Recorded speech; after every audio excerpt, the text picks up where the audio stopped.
Bem, então vamos falar de métodos iterativos para a solução de sistemas de equações lineares. Surge primeiro essa discussão porque a gente pode se questionar se estão disponíveis métodos diretos onde eu posso alcançar a solução exata.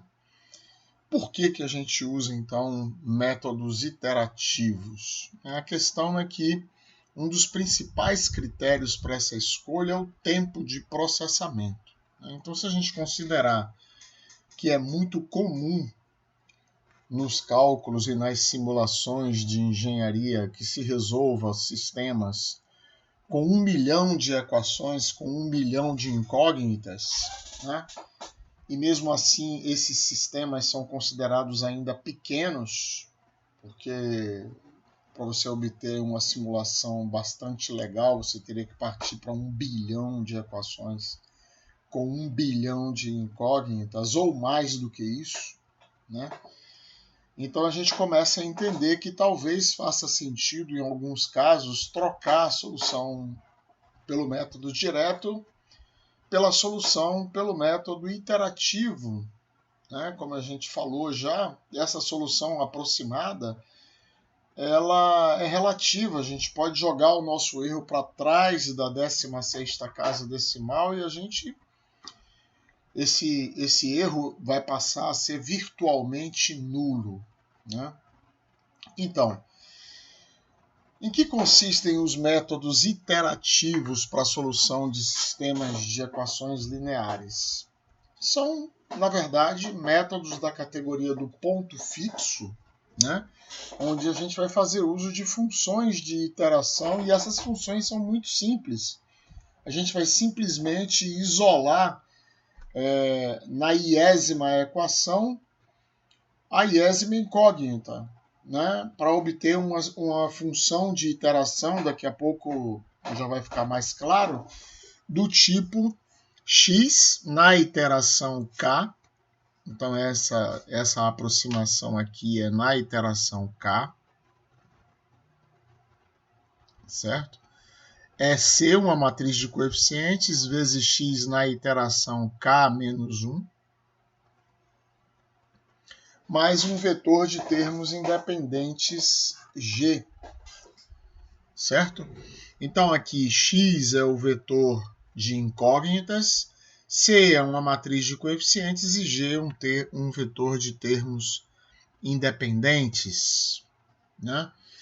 Então, como a gente falou já no slide anterior, as iterações vão se processar de tal forma que o vetor solução, ou vetor contendo as aproximações na iteração k, é o resultado da avaliação dessa função de iteração para x na iteração k-1. Então, à medida que as iterações vão passando, eu tenho o valor do vetor x na primeira aproximação inicial, depois na iteração 1, na iteração 2, na 3, na 4. Então, se essa sequência de aproximações ela tende para um vetor alfa, né? Eu vejo que ela está tendendo para um lugar, e alfa é C vezes alfa mais G, ou seja, eu jogo alfa e colho o mesmo alfa. Então eu digo que esse alfa aí é a solução do sistema e que o processo é convergente. Ao contrário, eu poderia ter uma sequência de aproximações que estivesse cada vez mais distante uma da outra e eu teria um processo divergente.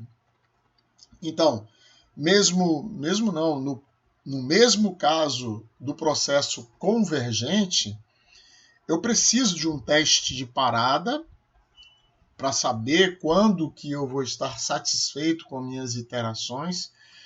E esse teste de parada vai continuar sendo que o erro ou a estimativa do erro cometido seja inferior a um determinado patamar previamente estabelecido, né? Então, para a gente entender como é que a gente calcula o erro neste caso, vamos ver algumas definições e vamos usar para facilitar o entendimento dessas definições. Isso é um método iterativo assim qualquer aí, né? A gente inventou esses números, né? Só para a gente entender as definições. Então vamos admitir que esse sistema 3x3, que nem aparecem as equações aí, apresentou essas aproximações ao longo de 3 iterações. Ou seja, a minha solução inicial era x1 igual a 1, x2 igual a 2 e x3 igual a 4. Aí se encontram as aproximações da primeira iteração, da segunda e da terceira iterações, né? Então, primeiro eu vou definir essa grandeza dk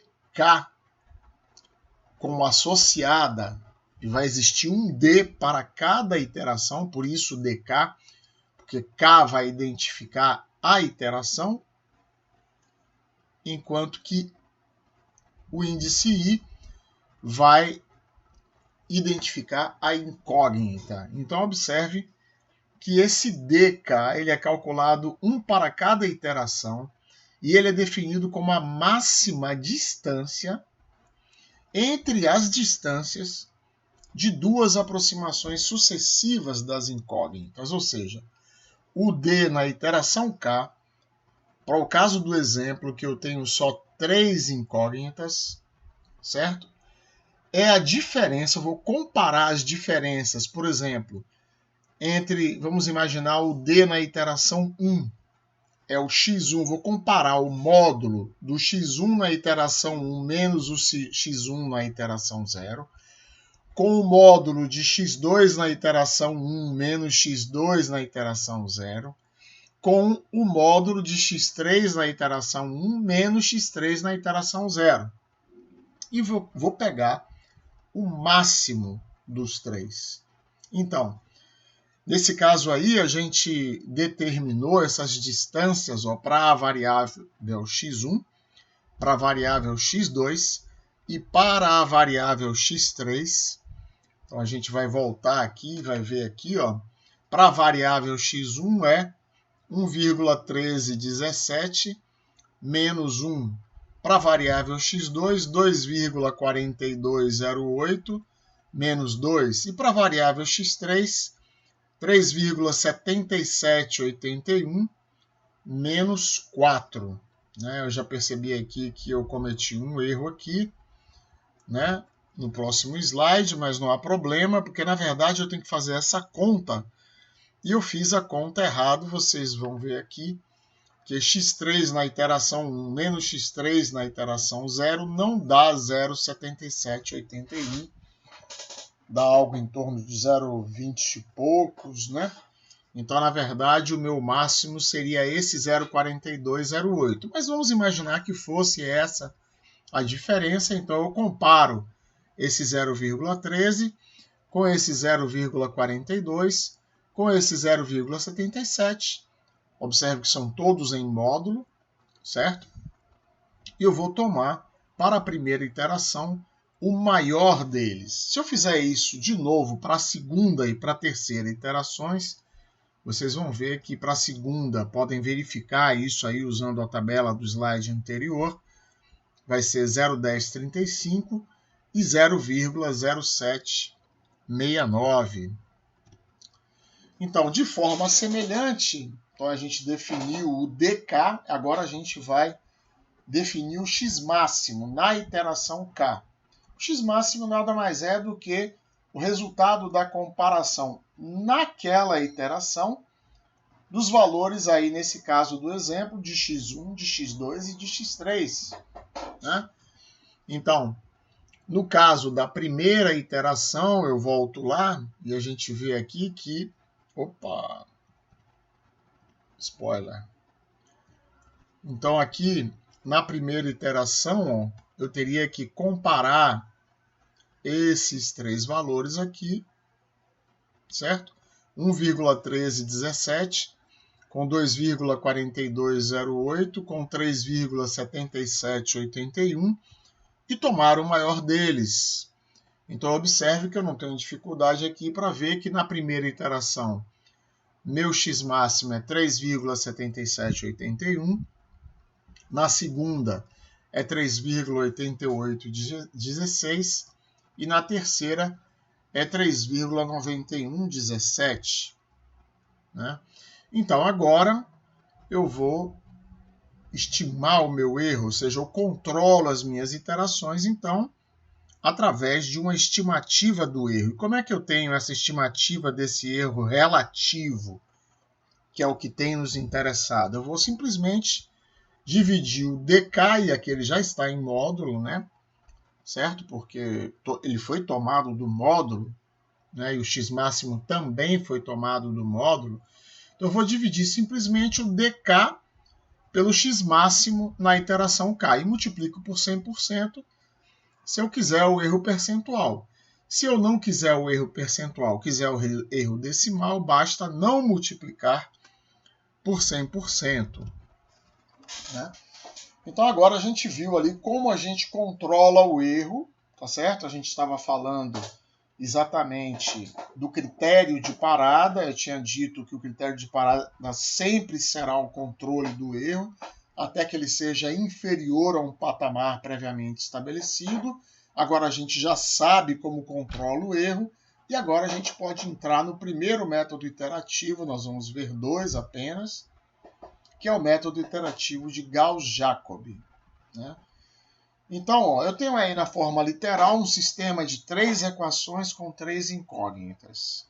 Eu tenho A11x1 mais A12x2 mais A13x3 igual a B1, A21x1 mais A22x2 mais A23x3 igual a B2, A31x1 mais A32x2 mais A33x3 igual a B3. As minhas funções de iteração serão simplesmente resultado de extrair o valor de x1 na primeira equação, de x2 na segunda equação e de x3 na terceira equação. Observe que x1 na primeira equação é igual à fração formada por B1 menos A12x2 menos A13x3 sobre A11. x2 é B2 menos A21x1 menos A23x3 sobre A22. E o x3 é B3 menos A31x1 menos A32x2 sobre A33. Então aqui eu já tenho a forma de evoluir as minhas iterações, tá? Só que esse é um método que usa uma função de iteração, então ele é sujeito a não convergir.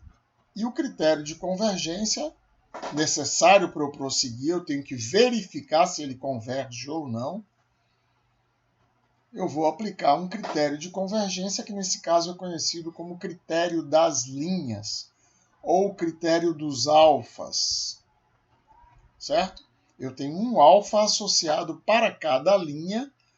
Então, o meu alfa da linha I nada mais é do que o somatório de J igual a 0 até N do módulo de A e J.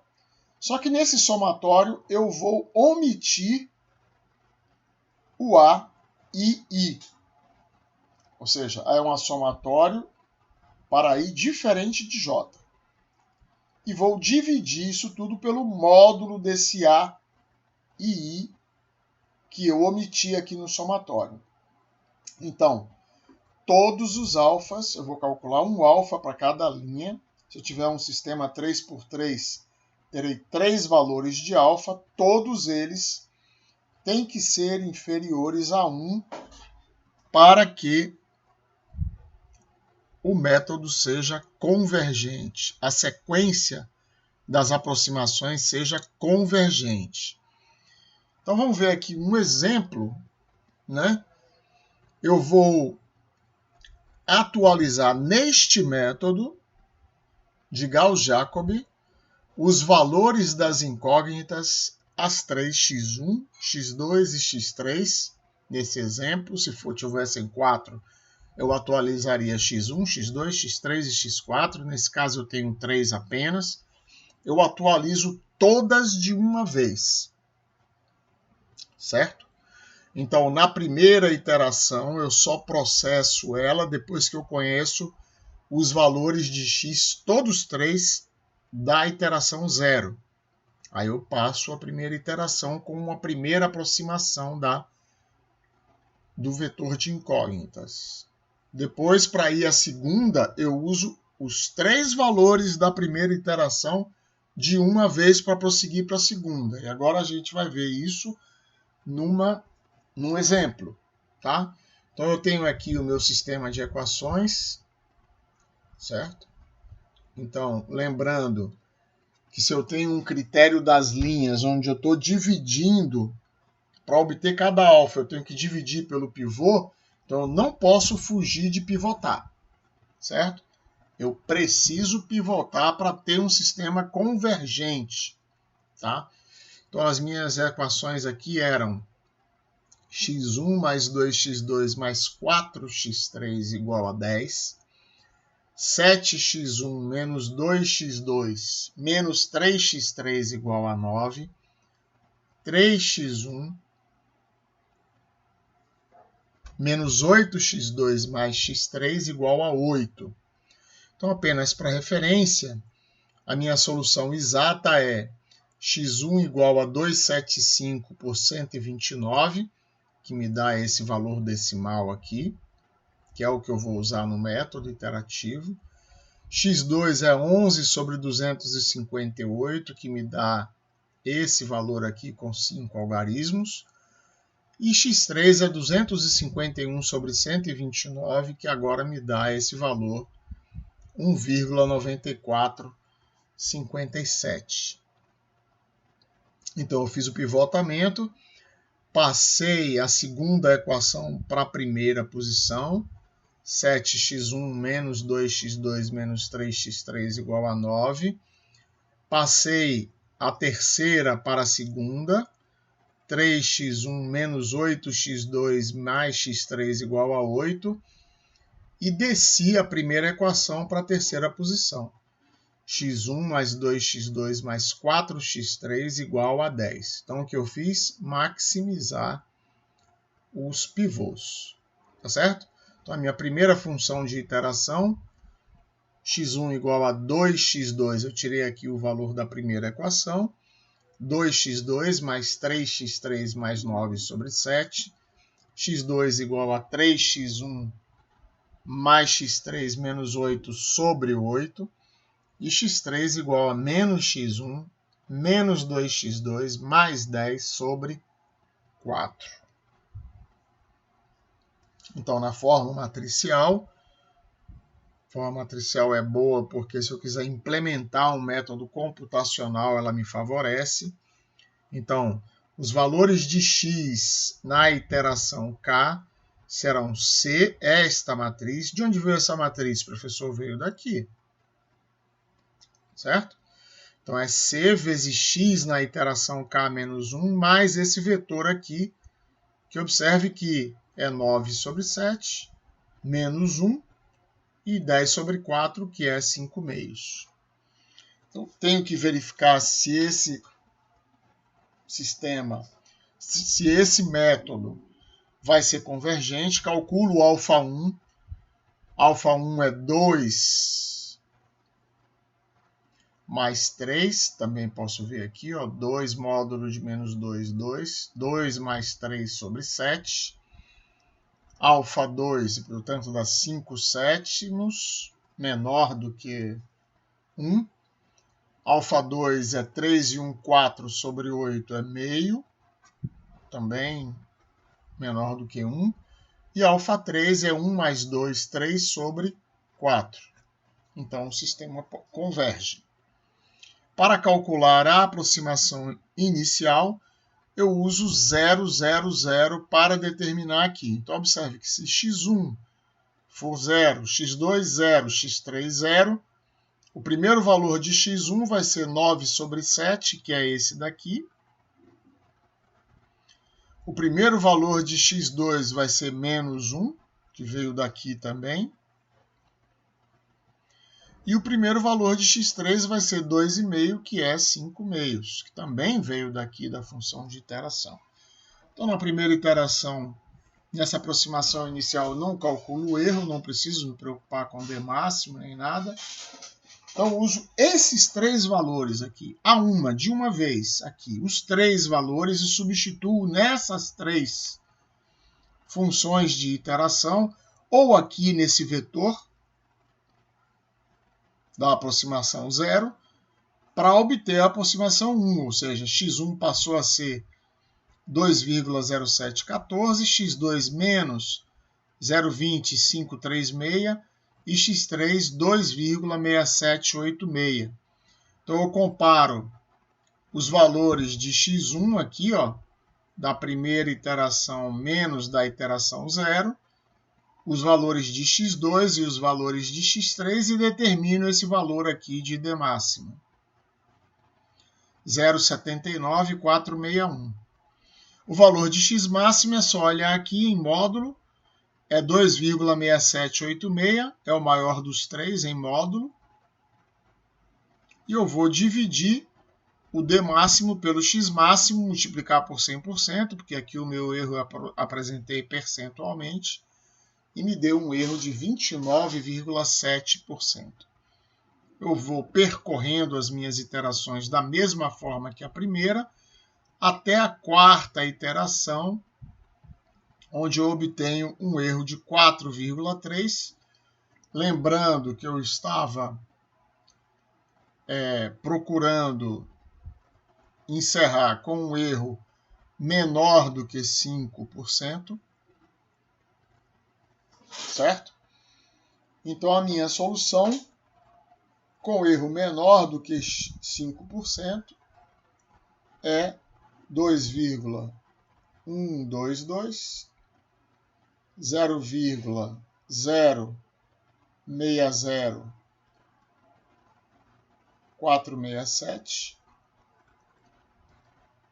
e 1,8716. Então, esse é o meu erro.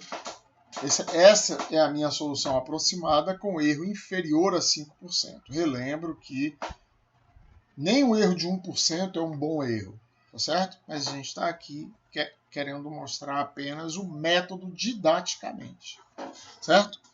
Então, esse é o método de Gauss-Jacobi. Vamos ver agora o método iterativo de Gauss-Seidel. É as mesmas funções de iteração. A única coisa que muda nesse método é o critério de convergência e a forma de atualizar os valores das incógnitas em cada iteração. Enquanto lá no método de Gauss-Jacobi eu atualizava os valores de x1, de x2 e de x3 de uma vez, agora eu vou atualizar separadamente, ou seja, atualizo primeiro x1, depois quando eu for atualizar x2, eu não uso todos os valores da iteração anterior. Eu uso o valor de x1 desta iteração presente e o de x3 da iteração anterior, porque eu ainda não conheço o x3. Mas quando eu vou determinar o valor de x3, eu já conheço os valores de x1 e de x2 na presente iteração. Então, para determinar x3, eu uso os valores de x1 e de x2 que eu determinei na presente iteração. Então, o método de Gauss-Seidel ele vai ter uma convergência mais rápida, porque eu vou atualizar os valores das incógnitas utilizando os valores mais recentes conhecidos de x1, de x2 e de x3. Tá? Então, o critério de convergência é o critério de Sassenfeld, onde eu vou calcular para cada linha um valor de beta. Para a primeira linha, observe que os valores de beta eles são calculados de uma forma semelhante à atualização das incógnitas. Ou seja, o meu beta 1 é igual ao alfa 1, porque eu não calculei nenhum beta ainda. Então, beta 1 é igual a alfa 1, que é o módulo de A12 mais o módulo de A13, dividido pelo módulo de A11. Mas quando eu for calcular o módulo de beta 2, eu já conheço o beta 1. Então, observe que eu estou pré-multiplicando o módulo de A21 por beta 1. E como eu não conheço beta 3, eu vou somar com o módulo de A23 e vou dividir tudo pelo módulo de A22. Mas quando eu vou calcular o beta 3, eu já conheço tanto o beta 1 quanto o beta 2. Então, meu beta 3 vai ser beta 1 vezes o módulo de A31, mais beta 2 vezes o módulo de A32, dividido pelo módulo de A33. E, novamente, todos esses betas têm que ser inferiores a 1.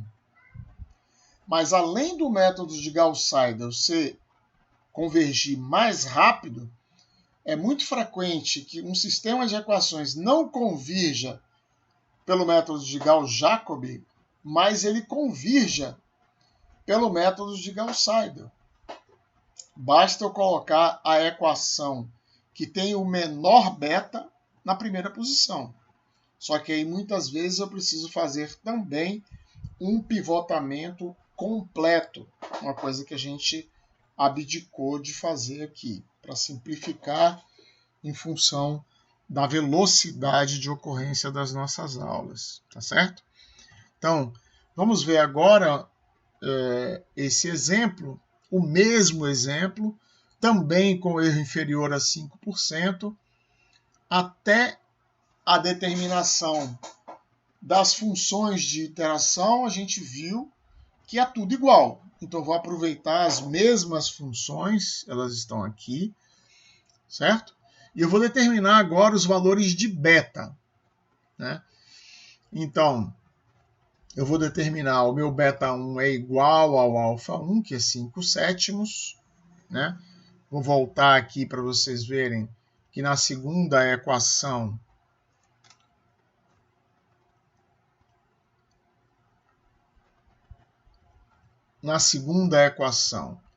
o coeficiente de x1 é 3, portanto, vai ser 3 vezes 5/7, certo? Para determinar o valor do beta 2, 3 vezes 5/7 mais 1, que é o coeficiente de x3, e vou dividir por 8.